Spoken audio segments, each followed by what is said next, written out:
Di sana. Di sana. Assalamualaikum warahmatullahi taala wabarakatuh. InsyaAllah tuan-tuan masuk dulu.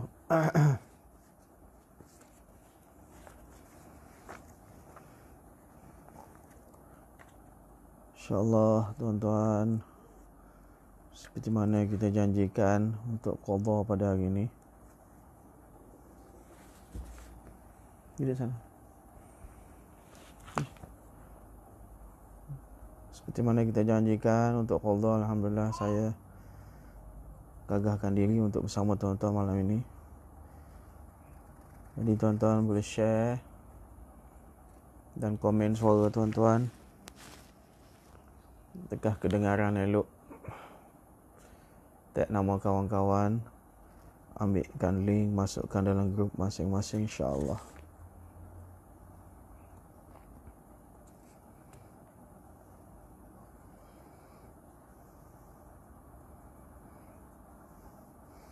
Kita malam ini sambungan pengawal pagi hati. Sambung bawah ni bab tawakal. Kitab cawinya muka surat 88. Tengah-tengah tu. Dan apabila mengetahui engkau. Muka surat 88. Berhenti di perenggan. InsyaAllah kita dah nak habis dah. Lepas ni kita akan masuk bab yang ke-8, menyatakan kasih akan Allah. Lepas tu lagi satu bab qadha bil qadha. Lepas tu satu lagi bab ingat akan mati. Dan insya-Allah kita akan khatamkan kitab ini, insya-Allah. Dan kita akan pergi pada kitab lain. Tuan-tuan dengar tak suara saya?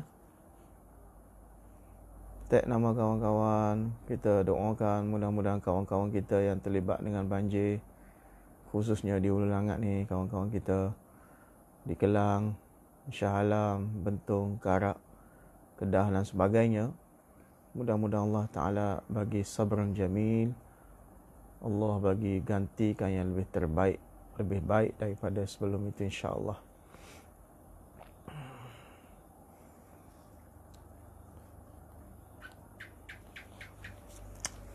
Jadi minta tuan-tuan share dan ambilkan link masuk dalam grup, insya-Allah. Kita muka surat 88 berhenti di perenggan. Bismillahirrahmanirrahim. Alhamdulillah wa kafa. Wa salamun ala ibadilladzina istafa. Amma ba'du, fa'udzu billahi minasyaitonir rajim. Bismillahirrahmanirrahim. Laha ma kasabat wa 'alaiha maktasabat. Subhana rabbika rabbil izzati amma yasifun. Wa salamun 'alal mursalin walhamdulillahi rabbil alamin. Allahumma salli ala sayyidina Muhammadin wa ala ali sayyidina Muhammadin wa barik wa sallim. Allahumma salli ala sayyidina Muhammadin wa ala ali sayyidina Muhammadin wa barik wa sallim. Allahumma salli ala sayyidina Muhammadin wa ala ali sayyidina Muhammadin wa barik wa sallim. Panggil kawan-kawan kita dah nak habis ni. Hadis Nabi sebut sallallahu alaihi wasallam, innamal a'malu bil khawatim, sesungguhnya amalan itu dikira pada penghujung. Jadi alangkah ruginya kawan-kawan kita yang daripada awal menyertai pengajian ya penawar bagi hati, ujung-ujung ni kalau duk sibuk kot lain, rugilah. Minta tag nama kawan-kawan, share dalam grup supaya mereka bersama kita, insya-Allah. Muka surat 88. Qala al-muallif rahimahullahu ta'ala wa nafa'ana bi'ulumihi fid darain. Dan apabila mengetahui engkau akan bahawasanya tawakal itu kelakuan hati, iaitu percaya ia dengan Allah Ta'ala dan tiada berpaling ia hamba tadi kepada yang lainnya, maka ketahuilah olehmu bahawasanya ada padanya 3 kelakuan. Jadi musannif rahimahullah ta'ala menerangkan kepada kita, bila kita tahu dah definisi tawakal itu, yakni kita kelakuan hati yang percaya pada Allah, tidak berpaling selain pada Allah, maka bagi tawakal ini ada 3 kelakuan. Yang pertama, barang yang telah hamba sebut, iaitu seperti percaya engkau akan wakil yang pintar. Kemudian daripada mengiktikadkan engkau akan kasih sayangnya akan dikau dan kuasanya menolong engkau. Yang pertama tadi kelakuannya makna kita serah kepada wakil kita yang kita sayang. Seperti mana sebelum ini kita sebut, seperti mana satu orang yang mana menyerahkan hal masalah dia, perbicaraan di mahkamah kepada seorang lawyer yang dia kasih. Maka apa saja yang nak jawabnya, lawyer. Demikianlah kita bila ada masalah, pergantungan, harapan, kita serah pada Allah.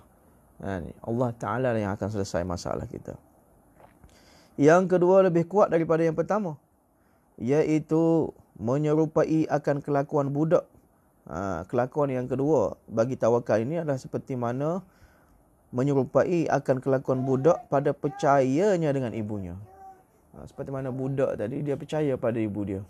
Bila pergi kedai mainan dan sebagainya, dia tunjuk nak itu, nak ni. Tuan kedai kata, adik ada duit tak?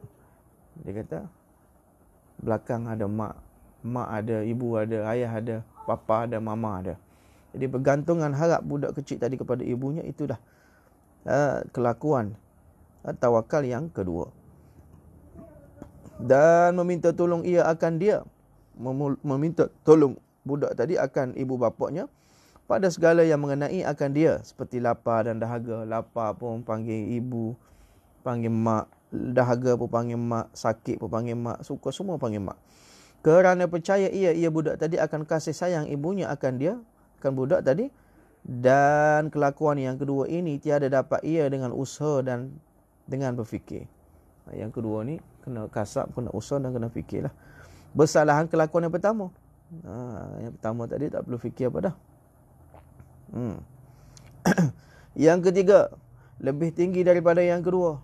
Kelakuan yang ketiga tu lebih tinggi daripada yang kedua, iaitu bahawa adalah yang tawakal itu pada sisi Allah Ta'ala seperti orang yang sudah mati di hadapan tukang memandikan mayat. Dia serah terus pada Allah Subhanahu Wa Ta'ala. Seperti mana mayat, dia serah terus diri dia kepada si pemandi mayat. Tukang mandi mayat nak balik belah kiri pun dia tak boleh kata apa, nak balik belah kanan pun dia serah diri. Tukang mayat nak potong baju dia ke, nak gosok belah mana pun dia tak cakap apa. Dia serah pada tukang mandi mayat. Atau seperti budak di hadapan ibunya, ataupun seperti budak dia berharap terus di depan ibunya, ya. Mengetahui ia budak tadi akan bahawasanya ibunya menuntut akan dia sekalipun tiada ia menangis, dan bahawasanya ibu mendukung akan dia sekalipun tiada bergantung ia di tepi kain. Jadi seperti mana yang ketiga ni, seperti mana seorang budak dia bergantung harap 100% kepada ibu dia, walaupun dia tak menangis, dia nak sesuatu pun ibu dia faham akan kehendak, keinginan anak dia, walaupun dia tak tarik kain ibu dia pun ibu dia faham akan kehendak anak dia tanpa dia menangis dan sebagainya. Sekalipun tiada ia menangis, dan bahawasanya ibunya mendukung akan dia sekalipun tiada bergantung ia di tepi kain, dan bahawasanya ibunya menyusukan akan dia sekalipun tiada meminta akan dia. Cukup masa ibu dia bagi susu walaupun dia tak minta. Adapun rukun yang ketiga, maka pekerjaan. Rukun tawakal yang ketiga adalah perlakuan, pekerjaan. Sesungguhnya telah menyangka orang yang bodoh bahawasanya syarat tawakal itu meninggalkan usaha. Tuhan kita kata adalah orang bodoh ni meninggalkan usaha dalam tawakal. Bila kata tawakal, tak apa, surah Allah Ta'ala lah. Tak ada kasab, tak ada usaha, tak ada ikhtiar. Tak pergi kerja, tak buat apa. Tawakal pada Allah, duduk masjid, duduk zikir saja, duduk solat hajat saja, tanpa kasab dan ikhtiar, maka dia kata aku tawakal pada Allah Subhanahu Wa Ta'ala. Ini adalah musannif kita kata apa? Sesungguhnya telah menyangka orang yang bodoh bahawasanya syarat tawakal itu meninggalkan usaha. Kerana yang demikian itu dilarang pada syarat. Tinggalkan usaha, tinggalkan ikhtiar itu dilarang pada syarat. Dan tawakal itu disuruh oleh syarak. Manakala tawakal itu disuruh oleh syarak. Telah berfirman Allah Ta'ala, laha ma kasabat wa alaiha maktasabat. Artinya bagi seseorang itu balasan dan pahala yang barang yang berusaha ia akan dia. Dia buat usaha apa, dia buat ibadat apa, kebajikan apa, dia akan dapat pahala. Wa alaiha maktasabat. Akan dia daripada segala kebajikan. Dan atasnya dosa barang yang berusaha ia akan dia daripada kejahatan. Dia kalau tuan tubuh tadi buat kebajikan, dia yang dapat pahala. Tuan tubuh buat dosa, dia yang dapat kejahatan. Dan firman Allah Ta'ala lagi, wala tulku biaidikum ila tahlukah, artinya dan jangan mencampakkan oleh kamu akan diri kamu kepada kebinasaan. Dan sabda Nabi sallallahu alaihi wasallam, tadawau ibadallah fa inna Allah Ta'ala lam yada' da'an illa wada'a lahu dawa'an ghayra da'in wahidin al-harama. Artinya berubatlah oleh kamu hai sekalian hamba Allah Ta'ala. Jadi berubat ni adalah perintah Allah. Berubat ini perintah Allah. Bila sakit, Allah Ta'ala telah berubat. Nabi SAW ajar, tadawu ibadallah. Berubatlah wahai hamba aku.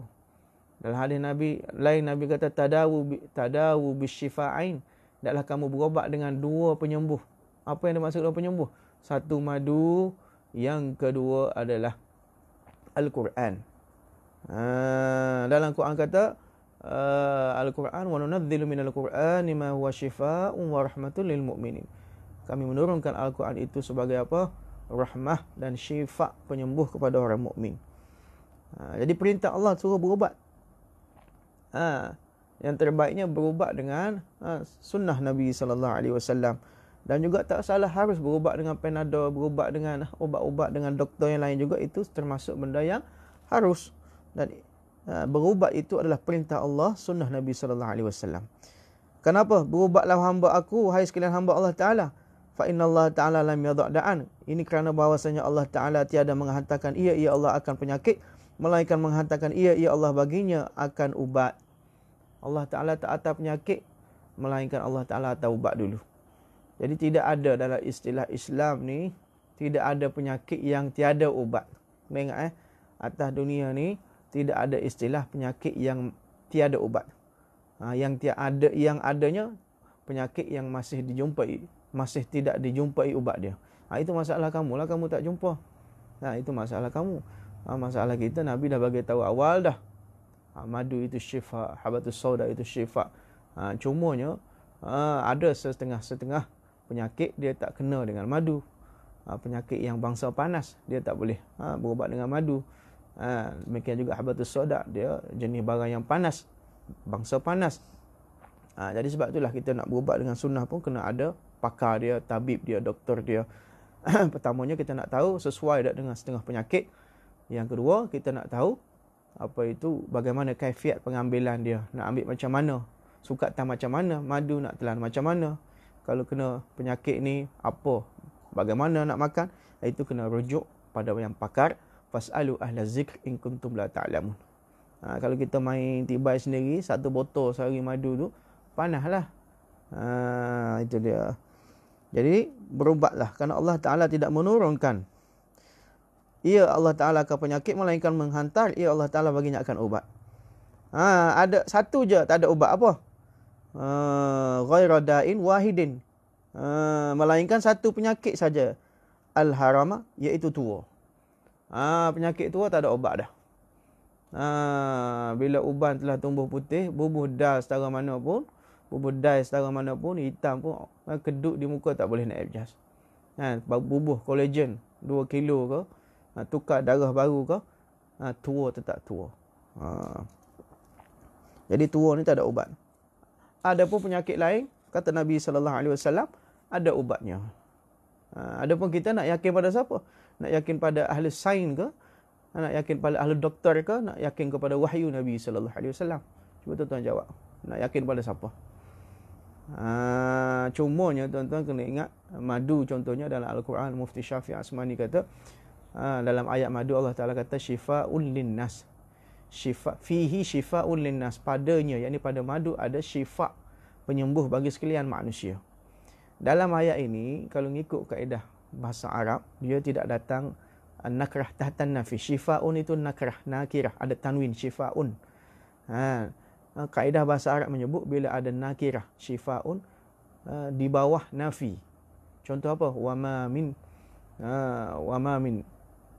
apa itu Allah ayat Allah Ta'ala, wa yusabbihu bihamdik wa ma min syai'in illa yusabbihu bihamdik. Wa ma min syai'in, tidaklah sesuatu min syai'in. Syai'in itu nakirah tanwin. Jadi tanwin itu pula datang di bawah ma min. Ma itu nafi. Jadi kaedah menyebut bila nakirah tanwin datang di bawah nafi, yufidul umum, dia akan bagi umum, memberi faedah umum. Tapi dalam ayat madu ni fihi syifa'ul linnas, dia nakirah bukan di bawah nafi tapi di bawah isbat. Walaupun dia tidak memberi faedah umum, maknanya bukan semua penyakit ni kena telan madu. Ada setengah penyakit itu sesuai dengan madu, ada sesuai dengan habbatus sauda, ada sesuai yang lain, itu kita rujuk pada pakar. Namun walau bagaimanapun kata Mufti Syafi'i Usmani, tanwin itu, tanwin pada ayat fihi syifa'un, tanwin itu adalah menunjukkan tanwin li ta'zim, nak menunjukkan bahawa pensyifa, penyembuhan dengan madu ini satu penyembuhan yang azim. Satu penyembuhan yang azim. Tak ada orang jawab saya tanya, tuan-tuan nak yakin dengan siapa? Yakin Ahlus Sain ataupun nak yakin dengan ketua Ahlus Sain, yakni Nabi SAW yang bagi tahu pada kita 1400 tahun dulu. Tak ada orang komen bawah ni, tuan-tuan. Tuan-tuan tak yakin dengan sabdaan Nabi ke apa? Cuba komen. Nak yakin dengan Ahlus Sain ke? Nak yakin dengan Nabi SAW? Cuba komen nak tengok siapa berani. Nak tengok i'tiqad dia macam mana, akidah dia macam mana. Tuan yakin dengan siapa? Nabi SAW. Kenapa kita nak yakin dengan Ahlus Sain? Kan? Walaupun Ahlus Sain itu kadang-kadang menyokong sunnah Nabi SAW. Kan? Jadi tuan-tuan kasih Allah Subhanahu Wa Taala, fihi syifa'ul linnas, tentang madu tadi, dia adalah syifa yang azim, kata Mufti Syafi'i Usmani dalam tafsir beliau Ma'ariful Quran. Sehingga kan siapa, Ibnu Umar radhiyallahu ta'ala anhu, disebut beliau ni apa saja sakit, apa saja sakit beliau ambil madu. Bila beliau kena bisul ataupun ulcer dan sebagainya, beliau ambil madu, sapu dengan madu. Bila sahabat lain tanya, kenapa kamu asyik sakit mata pun pakai madu? Dia kata, tidakkah Allah Ta'ala kata fihi syifa'ul linnas, padanya ada syifa, penyembuh bagi sekalian manusia. Itu Ibnu Umar kata begitu, orang yang paling menjaga sunnah Nabi SAW. Ada orang jual madu sini. Mana toke-toke ejen madu kuat, madu forever, keluarlah. Ini iklan free untuk tuan-tuan. Baik. Melainkan satu penyakit, iaitu tua. Tua tak ada ubat. Dan bersembah seorang laki-laki bagi Nabi SAW. Seorang lelaki datang pada Nabi. Dia tanya, adakah aku lepaskan unta aku dan ku tawakal pada Allah? Bersabda Nabi SAW, i'qilha wa tawakkal. Artinya, ikat olehmu akan lutut unta kamu itu dengan tali, dan engkau berserahlah atas Allah Ta'ala. Jadi sahabat mari tanya Nabi SAW, aku ada unta, macam mana maksud tawakal ni? Aku lepas atas padang macam tu, lepas tu aku tawakal pada Allah 100%. Adakah itu masuk takwa? Kata Nabi SAW, takwa makna kamu ikat dulu kaki unta kamu dengan tali, lepas tu tawakal lah. Ini konsep takwa yang sebenarnya. Jangan kita main takwa, serah pada Allah Ta'ala. Bila ada penyakit, tak ada konsep apa itu ikhtiar, tak pakai emas, tak jaga. Apa yang kita kena jaga. Tapi jangan kita yakin dengan usaha kita, jangan yakin dengan ikhtiar kita. Kita jaga secara mana pun, kata Allah Subhanahu Wa Taala, kalau Allah Taala putuskan semenjak azali, ta'alluq tanjizi qadim, dan sejak azali lagi Allah Ta'ala putuskan kamu kena penyakit ni, kamu tetap akan kena, walau sejauh mana, sehebat mana kamu jaga ikhtiar kamu sekalipun. Kemudian daripada selesai membicarakan tawakal, memulai hamba membicarakan kasih. Habis bab tawakal, hamba nak cerita tentang kasih kepada Allah, hubbullah. Kerana adalah tawakal itu sebab bagi kasih Allah Ta'ala. Kenapa? Dia ada connection, dia ada apa? Rabitah. Dia ada kesinambungan, munasabat di antara tawakal dengan apa itu nama kasih, hubbullah. Kenapa itu tawakal itu merupakan sebab bagi cinta pada Allah Subhanahu Wa Taala. Betapa banyak kita tawakal pada Allah Subhanahu Wa Taala, betapa itulah datangnya cinta Allah Subhanahu Wa Taala kepada kita. Kerana adalah tawakal itu sebab bagi kasih Allah Taala akan orang yang bersifat dengan dia. Kerana firman-Nya Allah Taala, innallaha yuhibbul mutawakkilin. Sesungguhnya Allah Ta'ala mencintai orang-orang yang bertawakal. Fa'akulu, maka hamba berkata, yakni tuan penyusun kita Syekh Abdul Qadir Mandili kata, aku teruskan lagi, Bab yang ke-8 pada menyatakan kasih akan Allah Ta'ala. Kita baca sikit bab hubbullah ni. Ketahui olehmu bahawa talibul ilm, penuntut ilmu sekalian, bahawasanya kasih akan Allah Ta'ala itu kelakuan yang dipuji pada syarak, lagi pangkat yang tinggi, yang memimpin, yang menyampaikan kepada ma'rifatullah. Itu dia. Bahawa apa kasih hubbullah itu adalah satu mahmudah, satu kelakuan yang dipuji, sifat mahmudah pada syarak, lagi pangkat yang paling tinggi yang menyampaikan kepada makrifat Allah. Jadi sebelum makrifah, dia ada muhabbat dulu. Satu orang yang dapat hubbullah, baru dia akan dapat makrifatullah. Sebab itulah kita kena selalu baca bacaan Basgash, ilahi anta maqsudi wa ridaka matlubi fa'atini muhabbatak. Ya Allah, kurniakanlah aku cintamu wa ma'rifat dan ma'rifatmu. Kerana apa? Pangkat yang tinggi yang menyampaikan kepada makrifat Allah Ta'ala. Telah berfirman Allah Ta'ala, yuhibbuhum wa yuhibbunah. Artinya kasih Allah Ta'ala akan mereka itu dan kasih mereka itu akan dia. Tengok ayat ni Allah Ta'ala mulakan, Allah Ta'ala dulu kasih akan mereka. Ayat ni hambanya. Yuhibbunahum wa yuhibbunah.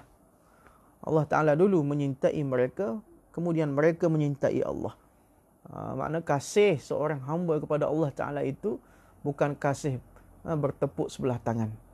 Malah kasih yang malah cinta yang dimulai oleh Allah Subhanahu Wa Taala. Allah Taala dulu kasih kepada hamba dia, barulah hamba dia kasih pada Allah.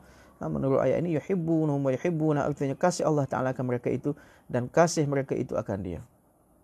Ada orang dia cinta-cinta, dia cinta sebelah tangan saja, bertepuk sebelah tangan. Dia ada syok ke awet tu, kekasih tu zaman sekolah kan. Dia seorang ada syok. Orang tak tahu menahu pun bahawa dia suka. Awet dia tak tahu pun yang dia suka. Tak. Tapi cinta, dalam konteks cinta pada Allah Subhanahu Wa Taala ni, dia saling cinta mencintai. Malah Allah Ta'ala yang dulu memulakan bibit-bibit cinta. Barulah hamba itu perasaan yang Allah mencintai, barulah dia mula mencintai Allah Subhanahu Wa Ta'ala. Dan sabda Nabi SAW, ahibbullah lima yarfidukum bihi min ni'amih wa ahibbuni lihubbillah iyaya. Artinya kasih oleh kamu akan Allah Subhanahu Wa Ta'ala kerana barang yang memberi nikmat ia akan kamu. Hendaklah kamu kasih pada Allah Ta'ala kerana Allah Ta'ala bagi pelbagai nikmat pada kamu dengan dia daripada segala nikmatnya. Wa ahibbuni, kata Nabi SAW, wa ahibbuni, dan kasih oleh kamu akan daku. Kerana apa? Lihubbillah iyaya, dan kasihlah oleh kamu akan daku kerana kasih Allah Ta'ala akan daku. Hendaklah kamu kasih kepada aku kerana Allah Ta'ala kasih pada aku. Ini dalil muhabbat Rasul. Kemudian hendaklah kamu cinta ulama, cinta para solahat, disebabkan mereka dicintai Nabi SAW. Begitulah beturutan. Sebab itulah doa Nabi aja, Allahumma inni as'aluka hubbak, ya Allah, aku meminta kepadamu cintamu, wa hubba man yuhibbuk, dan cinta orang yang menyintaimu. Wal amal alladhi yuballighuna hubbak, dan menyintai segala amalan yang boleh menyampaikan aku kepada cintamu. Mudah-mudahan Allah Ta'ala bagi cinta hakiki kepada kita semua, cinta Allah. Artinya kasih oleh kamu akan Allah kerana barang yang memberi nikmat ia akan kamu dengan dia daripada segala nikmatnya, dan kasih oleh kamu akan daku kerana kasih Allah Ta'ala akan daku, dan bahwasanya kasih akan Allah Ta'ala itu terlebih kurang, berlebih kurang. Berlebih kurang maknanya syadid. Kasih Allah Ta'ala kepada hambanya itu syadid.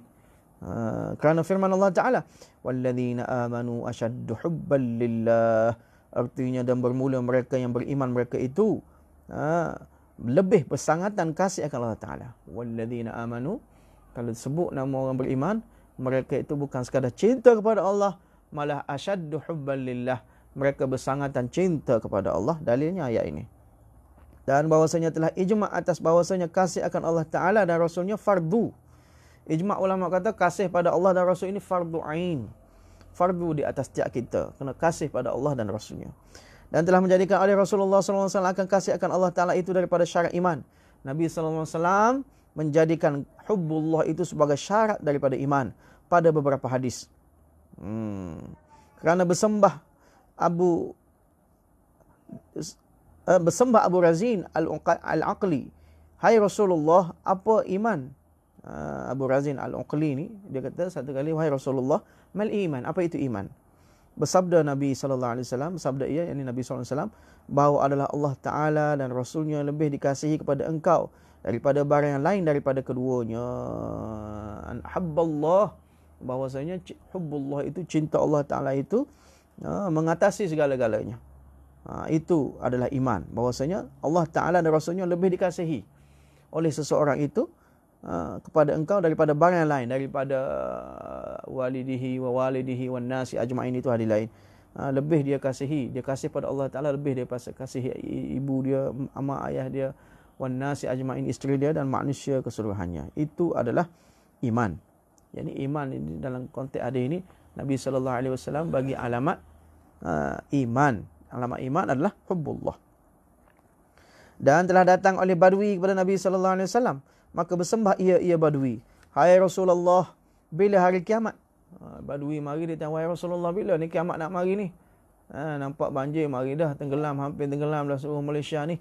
Bila kiamat nak mari? Badui tanya. Bersabda Nabi SAW, apa engkau sediakan baginya? Ma'attalaha, ma'addattalaha, apa persediaan kamu untuk menghadapi hari kiamat? Maka bersembah ia Badui tadi, tiada mensediakan aku baginya akan sembahyang yang banyak dan tiada puasa. Badui jawab apa? Ma'addattu laha min kasiri salatin wala saumin wala sadaqatin. Bukan sembahyang yang banyak dan tiada puasa, melainkan bahwasanya aku kasih kecuali apa yang aku ada, modal aku untuk menghadapi kiamat adalah hubbuk. Hanyalah cintamu. Hanya cintamu wahai Rasulullah. Melainkan bahwasanya aku kasih akan Allah Ta'ala. Aku kasih pada Allah Ta'ala dan Rasulnya. Itu saja modal dia. Nabi SAW tanya, apa persediaan kamu nak hadapi kiamat, nak hadapi mati? Dia kata, aku tak ada apa ya Rasulullah, melainkan aku cinta Allah dan cinta Rasulnya. Itu saja modal. Maka sabda baginya oleh Rasulullah SAW, al-mar'u ma'a man ahabba. Artinya bermula seseorang itu serta mereka yang kasih ia akan dia. Artinya bermula seorang itu serta mereka, yakni bersama mereka itu, beserta mereka yang kasih ia akan dia. Kita tengok atas dunia ni, kita kasih pada siapa? Kita kasih banyak kasih pada artis ke? Banyak kita kasih pada football player, banyak main bola ke? Banyak kita kasih pada ahli politik ke? Ataupun kita banyak kasih pada para ulama rabbani, para ulama yang memberi tunjuk ajar pada kita. Jadi al-mar'u ma'a man ahabba, seseorang itu akan dibangkitkan bersama dengan orang yang dicintai. Na'udzubillah kalau kita cinta kepada artis, mana-mana artis, cinta yang begitu rupa, kita akan dibangkitkan bersama dia. Tapi kalau kita cinta pada Rasul, cinta pada sulha ulama, kepada awliya Allah Ta'ala, insya-Allah kita akan dibangkitkan bersama mereka. Khususnya kita cinta kita selepas Allah adalah cinta pada Rasul sallallahu alaihi wasallam. Insya-Allah bila kita cinta Rasul, kita akan dibangkitkan bersama Nabi sallallahu alaihi wasallam, dan mudah-mudahan kita akan dimasukkan dalam syurga bersama orang yang kita cintai, Nabi kita dan para ulama. Mudah-mudahan rumah kita di depan rumah baginda Nabi sallallahu alaihi wasallam. Wallahu a'lam wa ilmuhu atam. Cukup saja malam ini kerana dah janji semalam nak ganti malam ini, saya terpaksa. Kalau tidak, tengok malam esok insya-Allah. Kita doakan mudah-mudahan Allah Subhanahu Wa Taala bagi taufik pada kita untuk menghadapi persediaan, menghadapi hari kiamat yang besar. Musibah yang datang sikit-sikit ini hanyalah ketukan Allah, rotan Allah supaya kita sedar balik apa yang telah berlaku, apa kesilapan kita, apa amalan kita, banyak mana maksiat kepada Allah Taala, supaya Allah Taala nak suruh kita kembali bertaubat pada Allah Subhanahu Wa Taala. Mudah-mudahan Allah Ta'ala bagi taufik pada kita semua. Allahumma lakal hamd kama anta ahluh. Salli ala Sayyidina Muhammadin kama anta ahluh. Waf'al bina ma anta ahluh, fa innaka anta ahlut taqwa wal maghfirah. Allahumma maghfiratuka awsa'u min zunubina, wa rahmatuka arja' indana min a'malina. Allahumma inna nas'aluka al-'afwa wal-'afiyata fid din wad dunya wal akhirah. Allahumma inna na'udzubika minal barasi wal junun wal jazama min sayyi'il asqam. اللهم ارفعنا من البلاء والوباء والقحط والمرض والمحن ما ظهر منها وما بطن. اللهم إنا نعوذ بك من جهد البلاء ودرك الشقاء وسوء القضاء وشماتة الأعداء اللهم اقضي حاجاتنا وهي أنت ورضاك. اللهم إنا نسألك رب العرش العظيم ونتوسل إليك بنبيك الأمين وبأوليائك العظيم أن تشفينا وأن تشفي مرضانا. اشفنا واشفهم شفاء كاملا وعاجلا مستمرا وغير عاجل يا أرحم الراحمين يا ذا الجلال والإكرام. اللهم إنا نسألك رب العرش العظيم أن تشفينا شفاء كاملا وعاجلا غير عاجل شفاء لا يغادر سقما. اللهم ربنا تقبل منا دعاءنا صلاتنا تضرعنا تخشعنا إنك أنت السميع العليم. تب علينا إنك أنت التواب الرحيم. صلى الله تعالى سيدنا حبيبه محمد النبي الأمي وعلى آله وصحبه أجمعين برحمتك يا أرحم الراحمين. Walhamdulillahi Rabbil Alamin. InsyaAllah kita jumpa lain malam insyaAllah. Mudah-mudahan Allah bagi taufik pada kita. Jazakumullah khairal jazak. Assalamualaikum warahmatullahi wabarakatuh.